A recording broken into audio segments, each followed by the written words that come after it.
The smell hit the French ambassadors like a physical wall before they even reached the throne room doors. It wasn't just unpleasant. It was apocalyptic. Imagine rotting flesh marinated in human waste, fermented under a summer sun for weeks, then bottled and released in an enclosed space. That was just King James I of England on a Tuesday morning. This was the man who commissioned the Bible millions still read today, the defender of the faith, the ruler of an empire, and he hadn't bathed in years. His tongue, grotesquely oversized for his mouth, caused him to drool constantly down his jewel-encrusted doublet. Courtiers could see lice jumping across his shoulders like tiny acrobats performing for an audience of horrified diplomats. But here's what will truly shatter everything you thought you knew about royalty. James was one of the normal ones. What I'm about to reveal will destroy the fairy tale version of history you learned in school. These weren't wise philosopher kings ruling with divine wisdom. They were the most deranged, bizarre, completely unhinged lunatics humanity has ever given absolute power to. Kings who literally believed they were made of glass. Emperors who tried to make horses into government officials. Monarchs who ate themselves into geometric impossibilities. And the darkest part? This is what happens when you give someone unlimited power and an army of people whose only job is to never, ever say no. In the next 20 minutes, you're going to meet 11 rulers whose habits were so catastrophically bizarre that they make modern celebrities look like paragons of sanity and restraint. Trust me, after you hear about the king who died laughing at a joke about a deer, you'll never complain about your weird coworker again. Let's start with number 11, and we need to ease into this madness slowly, because it only gets worse from here. Charles VI of France suffered from what physicians of his time called glass delusions. He didn't just fear he was fragile. He literally believed his body was made of glass and would shatter if anyone touched him. Picture this: the King of France, one of the most powerful men in medieval Europe, walking through his own palace with iron rods sewn into his clothing to prevent himself from breaking.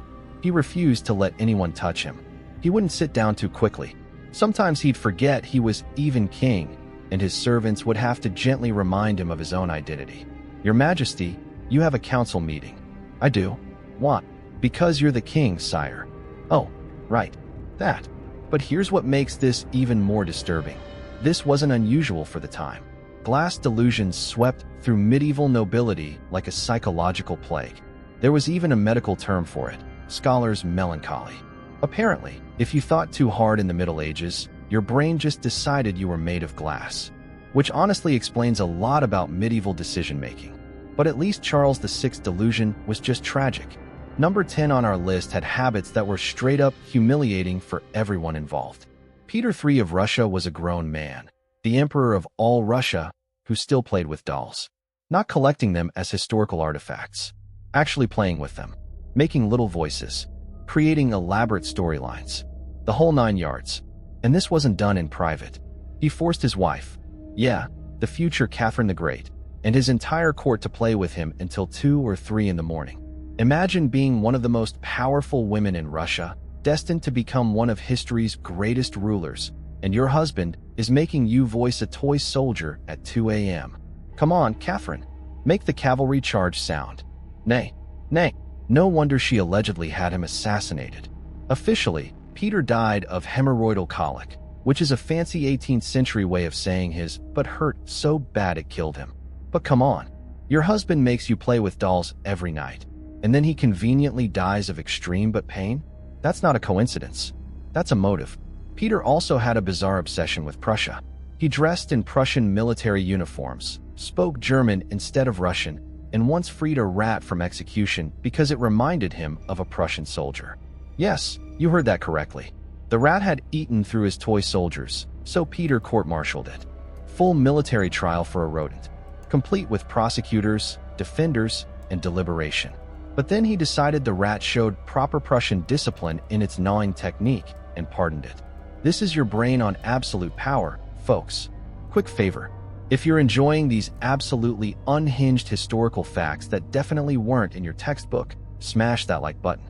It really helps other people discover just how weird history actually was. Because trust me, it gets so much stranger from here.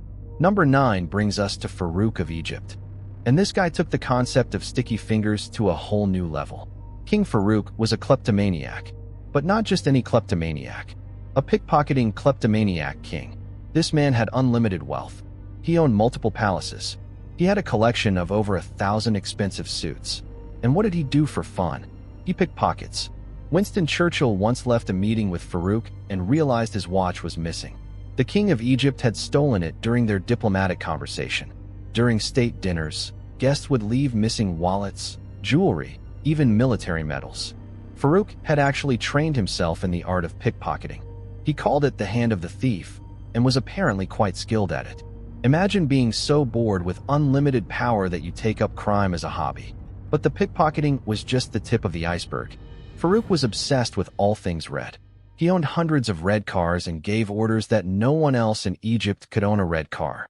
If he saw one, he'd have it confiscated and added to his collection. He once shot out the tires of a red car that tried to pass his convoy. The driver turned out to be a diplomat. International incident? Nah, just Tuesday for King Farouk. He also maintained what historians delicately call the world's largest collection of adult materials, which he insisted was for educational purposes. Sure, buddy, that's why you need 10,000 items. For education. His appetite was equally excessive. He was so large that he required reinforced beds and special chairs. When he sat down at restaurants, they'd have to remove the arms from chairs so he could fit. He'd order entire menus. Not items from the menu. The entire menu. Everything on it. And then complain he was still hungry. But number 8 on our list died in a way so stupid it sounds like a Monty Python sketch. King Martin of Aragon, also known as Martin the Humane, which is ironic because his death was anything but dignified. In 1410, Martin had just finished eating an entire goose. Not a portion of goose. An entire goose by himself. His court jester, trying to lighten the mood after this disgusting display of gluttony, told him a joke. The joke? A deer was hanging by its tail from a tree because it had been stealing figs. That's it. That's the whole joke. There's no punchline. It's just a mental image of a deer hanging from a tree. But Martin found this so hilarious that he laughed uncontrollably for 3 hours. 3 hours. He laughed so hard he couldn't breathe. His face turned purple. He fell off his chair. And then he died. Imagine being the jester. Your job is to entertain the king, and you accidentally kill him with a mediocre joke about fruit-stealing wildlife. Do you put that on your resume? Successfully made king laugh to death. How do you even explain that to the next king? So what happened to my predecessor? Well, sir, funny story about that. Let's move on to number 7 before I die laughing at the stupidity. Christian VII of Denmark makes our list not because he was evil, but because he was completely bonkers in the most literal sense. This guy's daily routine was like a greatest hits album of mental illness. He would masturbate excessively. And when I say excessively, his doctors literally prescribed him a special chair to prevent injury. He slapped people randomly, including foreign dignitaries. Middle of a state dinner? Slap. Peace negotiations? Slap. His own wedding? You guessed it. Slap. But wait, it gets weirder. Christian would run through the palace at night, smashing furniture and artwork. He'd leap over tables during formal dinners. He once declared his dog a government minister. Not symbolically. He expected people to take orders from the dog. Cabinet meetings must have been interesting. What does Minister Fluffy think about the new tax policy? Woof. Excellent point. He also had a habit of playing leapfrog. Not with children, not in private, but with foreign ambassadors during official state visits. Imagine being sent to negotiate a treaty and the king insists on playing leapfrog in the throne room. Do you let him win? Is there protocol for this? What's the diplomatic way to tell a king he's really bad at leapfrog? Number 6 is Emperor Caligula of Rome, and honestly, where do I even start? This guy makes everyone else on this list look well-adjusted. Caligula didn't just have weird habits. He turned weird into an art form. Let's start with his horse, Incitatus. This wasn't just a beloved pet. Caligula built the horse a marble stable with an ivory manger. The horse had its own servants. It wore a jeweled collar and purple blankets, purple being the imperial color that regular Romans could be executed for wearing. But that's not the weird part. The weird part is that Caligula invited the horse to dinner parties, not to perform or as entertainment. As a guest, the horse would be seated at the table, served wine in golden goblets. And Caligula would have full conversations with it about politics and philosophy. He was planning to make the horse a consul of Rome, essentially a prime minister. Imagine losing a promotion to a horse. Sorry, Marcus. We're giving the position to Incitatus. He really impressed us during the interview. Such a stable personality. Caligula also declared himself a god and ordered people to worship him. Fair enough, lots of emperors did that. But Caligula took it further. He would dress up as different gods and goddesses. Yes, goddesses too, and demand specific worship for each persona. Monday he might be Jupiter. Tuesday he's Venus. Wednesday, back to being Neptune. He had priests, temples, and even animal sacrifices made to himself. He'd stand next to statues of gods and ask people which one was more divine. The correct answer, obviously, was Caligula. He also built a floating bridge across the Bay of Naples, about 3 miles long, just so he could ride his horse across it wearing the breastplate of Alexander the Great, which he'd stolen from Alexander's tomb. The bridge served no purpose. It went nowhere useful. He just wanted to ride dramatically across the water because a fortune teller once said he had as much chance of becoming emperor as he did of riding a horse across the Bay of Naples. Showed him, I guess. Speaking of showing people, number 5 on our list showed everyone way too much. King Ludwig II of Bavaria, also known as the Swan King or Mad King Ludwig, had an obsession that makes modern Disney adults look restrained. This guy was so obsessed with medieval fairy tales and Wagner's operas that he built multiple fantasy castles, including Neuschwanstein, the castle that inspired Disney's Cinderella Castle. But here's where it gets weird. Ludwig didn't just build castles. He lived in them like he was the main character of a fairy tale. He'd dress in full medieval costume and demand his servants do the same. He built an artificial cave complete with waterfall and colored lighting, where he'd float in a shell-shaped boat dressed as Lohengrin, the Swan Knight. At night, he'd ride around in ornate sleds, even in summer, using wheels instead of runners, dressed in full Louis XIV costume. Ludwig was also nocturnal by choice.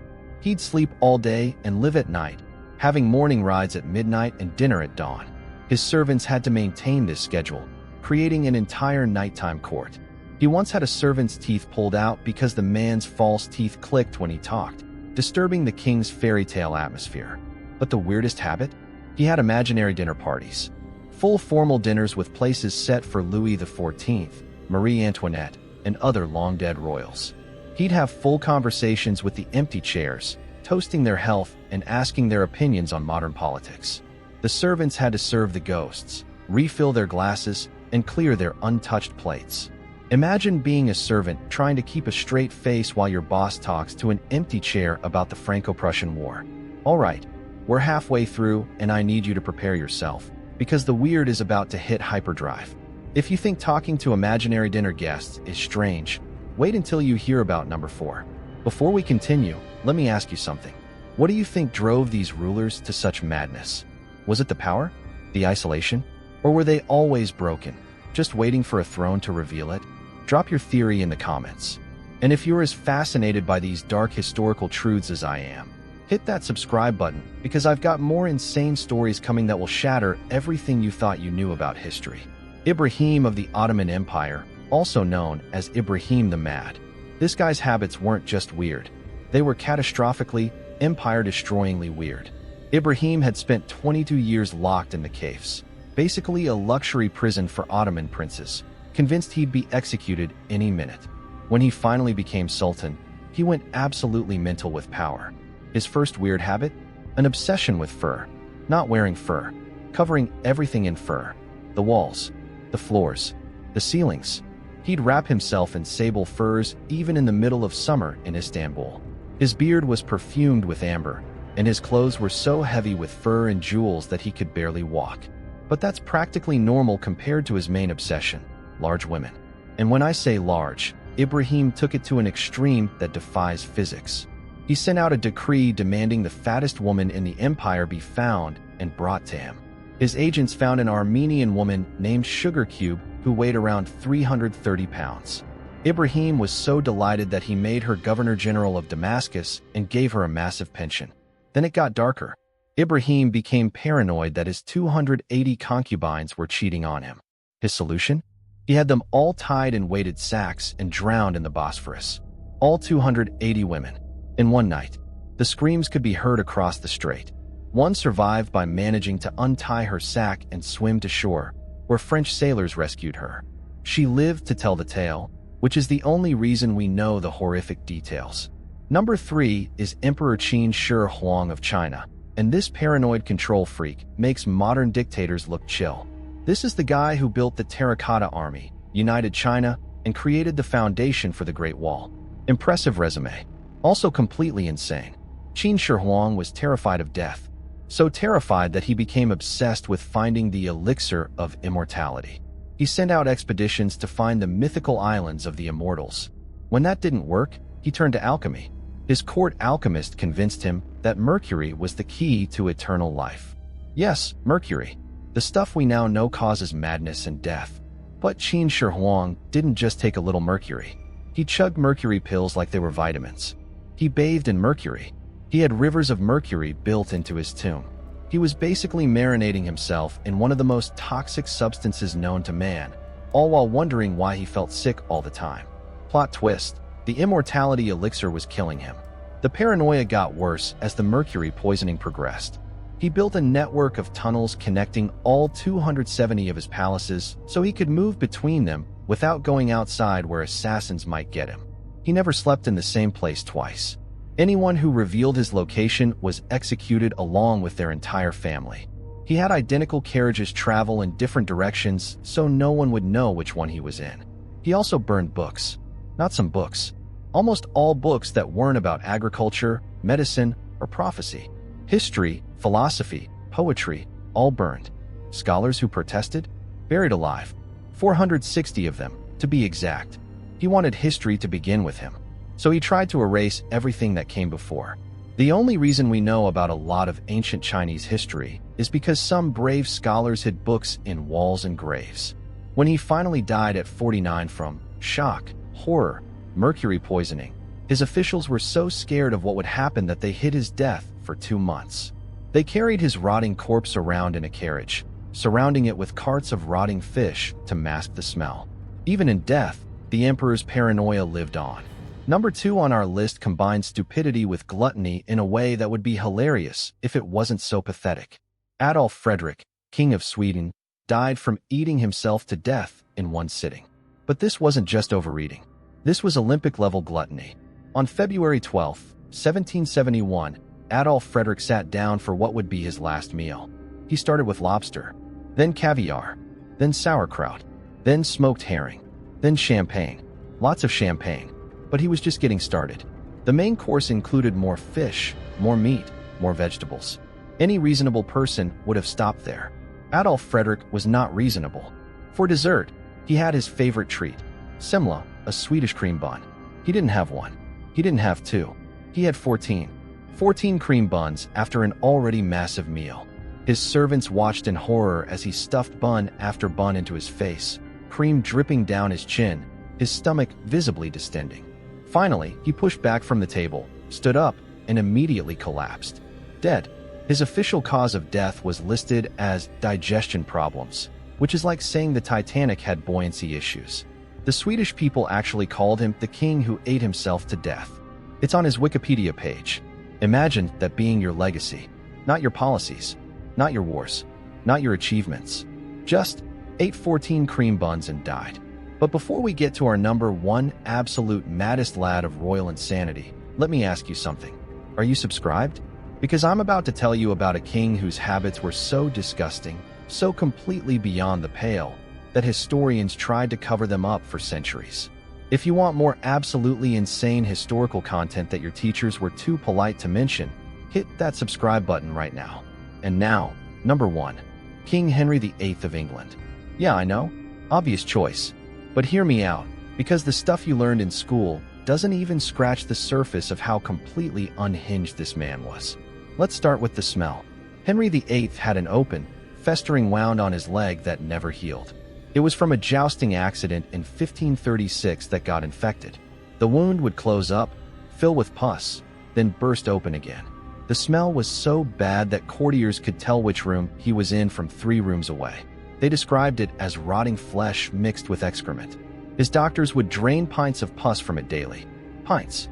And because this was the 1500s, Their treatment was to pack it with ground pearls and gold flakes, because apparently infection loves expensive things.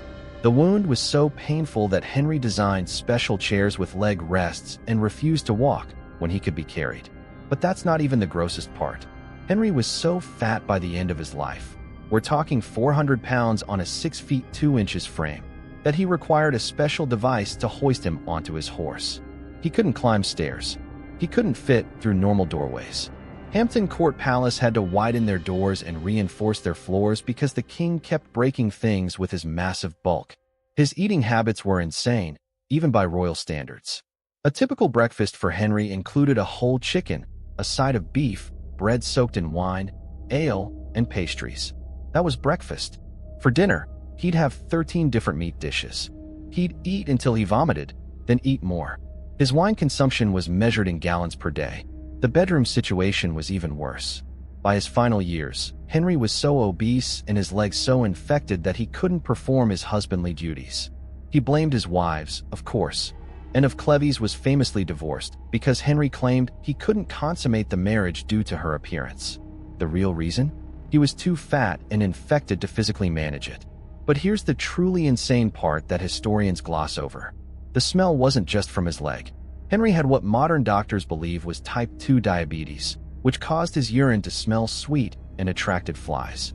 Combined with the infected leg, questionable Tudor hygiene, and his refusal to bathe regularly because he thought it was unhealthy, King Henry VIII was essentially a walking, talking, 400-pound infection. His mood swings were legendary.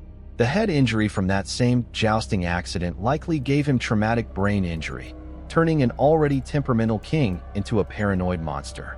He'd order executions in the morning and forget about them by afternoon.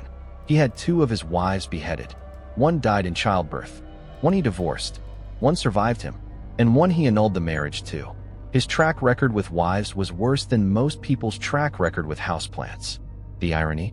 This diseased, stinking, morbidly obese tyrant thought he was God's gift to women. He'd pursue young women at court, convinced they were desperate for his attention. Meanwhile, they were probably just trying not to vomit from the smell. He commissioned portraits that showed him as slim and athletic, even while he was requiring reinforced furniture. When Henry finally died in 1547, he was so large that they needed a special, oversized coffin. The coffin was left overnight at Sion House on the way to Windsor. And here's where it gets properly horrific. The lead lining burst from the gases of decomposition, and his bodily fluids leaked out onto the floor. Dogs were found the next morning licking up the remains of the King of England. Let that image sink in. The man who broke England from the Catholic Church, who declared himself supreme head of the Church of England, who executed anyone who opposed him, ended up as dog food. If that's not karma, I don't know what is. But here's the thing about all these insane royals. They're not just funny stories from history. They're warnings. These were people with unlimited power, unlimited wealth, and zero accountability. And every single one of them went completely mental. Charles VI thought he was made of glass. Peter III played with dolls. Farouk became a pickpocket. Martin died laughing at a terrible joke. Christian VII slapped diplomats and made his dog a minister. Caligula tried to make his horse a senator. Ludwig II had dinner parties with ghosts. Ibrahim drowned 280 women in one night. Qin Shi Huang poisoned himself trying to live forever. Adolf Frederick ate himself to death with cream buns. And Henry VIII became a walking biological weapon. The pattern is pretty clear. Give someone absolute power, and they'll absolutely lose their minds. They'll stop bathing, start eating mercury, drown in their own filth, or literally explode from decomposition. So the next time you think your boss is crazy, just remember, at least they're not making you play with dolls until 2 a.m. At least they're not trying to promote a horse to management. At least they bathe more than twice in 72 years. At least they're not governing your country while thinking they're made of glass. These royal nutjobs had everything. Power, money, armies, kingdoms. And what did they do with it? They refused to bathe, thought they were made of glass, died laughing at bad jokes, and tried to make horses into politicians. Actually, looking at modern politics, maybe Caligula was just ahead of his time. At least his horse probably showed up for work. So here's my question for you, and I really want to know what you think. If you had absolute power tomorrow, unlimited wealth, and nobody could tell you no, What would be your weird habit? What bizarre obsession would consume you? Drop your answer in the comments, because I guarantee it'll be more normal than eating 14 cream buns or drowning 280 people in a river. And if this video made you see history in a completely different light, share it with someone who still thinks royalty was all glamorous balls and chivalry. Because the truth is so much stranger and so much more human than any fairy tale.